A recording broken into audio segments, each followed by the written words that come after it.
Hello नमस्कार। आज म हजुरहरूलाई मेरो स्टाइलको करी बडी बनाएर देखाउँछु हस्। ल म कसरी बनाउँछु हेरौँ है। मैले यो एक दिन अगाडि नै सोक गर्न राखेको चनाको दालमा लसुन अदुवा हालेर यसलाई मिक्सर ग्राइन्डरमा पिसे। अब यो पिसेको मिक्सरमा प्याज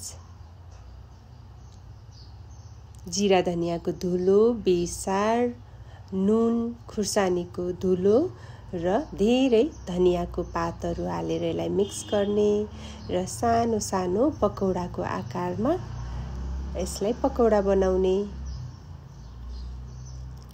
यो पकौडा हजुरहरूले त्यत्तिकै खाँदा पनि मिठो हुन्छ, करी बडीमा हाल्दा पनि भयो, करीमा हाल्दा पनि भयो र हजुरहरूले चनाको दालको सट्टा बेसनको मात्रै बनाउँदा पनि हुन्छ, त्यो पनि मिठो हुन्छ।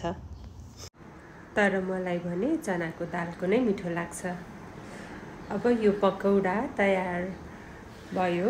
अब हामीले एक कचौरा दहीमा एक ठुलो चम्चा बेसन हालेर त्यसलाई मजाले मिक्स गर्ने। यसमा कुनै लम्सहरू पर्नु हुँदैन।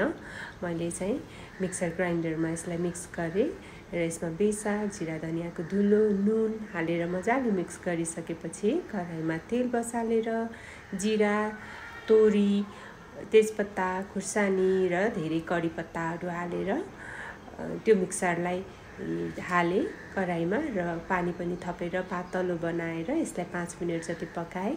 बेसन पाक्नुपर्ने हुन्छ र अघि बनाएको बडीहरू हाले र यसको कलर राम्रो देखाउनको लागि फेरि यसलाई मैले खुर्सानी र जिराले झाने।